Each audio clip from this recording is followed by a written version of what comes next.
It looks like a regular Raggedy Ann doll. That's the frightening part about it. The nurse was about 28 years old who received it for her birthday. And you know what? The nurse liked dolls. Women like to play with dolls or have them. She treats it like a regular doll, puts it on the couch.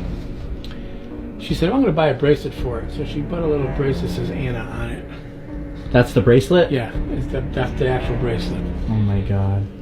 So, here's what really happened. She left it on the couch one day, comes home, the doll's now in the bedroom, lying on the bed. She goes, did you move the doll before we left? No, I didn't move the doll, Donna. So they don't think too much of it at that point. But it kept happening. They leave the doll on one end of the couch. They come home, it's on the other end of the couch. They leave the doll with the legs crossed. They come home, the legs are uncrossed. Now they're thinking, wait a minute. Maybe the superintendent is playing a trick on us. He was a young guy. Maybe he's trying to scare us, do a trick. So let's do something. Let's put tape on the bottom of the doorway, entranceway. Let's set the rug in just a way that we know if somebody walks in, it's going to move the rug. We'll know if somebody's been in this apartment. So they did that. They come home that night. When they left, the doll's legs were uncrossed on the couch. They come home that night. Nothing's been disturbed. Tape is still there. The rug was still fine. The doll is now in a different location, and the legs that were uncrossed are now crossed. Now they're freaking out a little bit because several nights later, they found a piece of parchment paper, and written in crayon was the words, "Help us." What? The next night, another parchment paper with crayon, "Help me." And they looked at each other and said, what's going on here? We don't have any parchment paper or crayons in the house. What is this? All right, so one day, they're at the breakfast nook. Now they're getting a little nervous though about this situation. See those two flimsy arms? They're all made of rags, right? It's called this Raggedy Ann doll, right? Those two flimsy arms levitated onto the table of the breakfast nook. What? And the girls looked at each other. They were intrigued. They were more intrigued than they were scared at this point. They're like, you know what? That doll's trying to tell us something. One of the nurses says to Donna, she says, I know a psychic.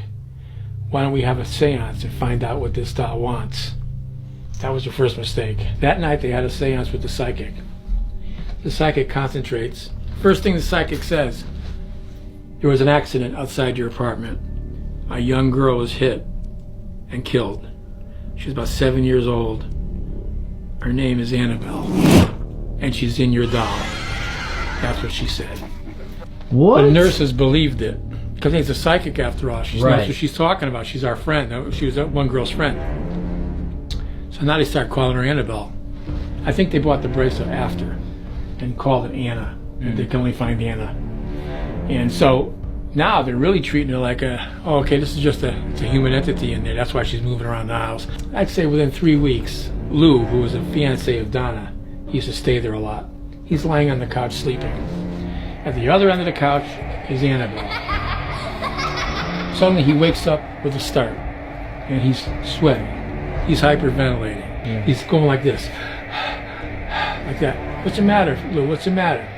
He says, that doll. I just had the worst nightmare in the world of that doll. He goes, I said, what? I had a dream, a nightmare that doll was crawling up my leg and then finally got to my neck and was strangling me to death. And then he takes the doll off the couch, picks it up, and throws it across the room and says, that's just a Raggedy Ann doll. That can't hurt anybody. Just like that. When he did that, that's when the slashes happened. He had 7 slashes, 4 on his chest and 3 on his stomach. It looked like someone took a scalpel and made slits through his t-shirt. This is something demonic, or this is something nefarious. They were thinking to themselves. They called Father Richard Nolan, an Episcopal priest in Hartford. So they call him. He says, I never dealt with that stuff before. I don't know what to tell you. But I know who can help you, Ed Warren. Oh, yes. The big guns. Yeah. Call the big boy. And he did. They called Ed Warren and Lorraine. They came out and interviewed the girls, just like you saw in the Conjuring movie. Mm-hmm. Yep. Interviewed the girls. And they said, well, we don't want that doll, Mr. Warren. And they said, don't worry. It doesn't belong to here anyway now. But what you told me, this thing's got evil vibrations, evil attached to it.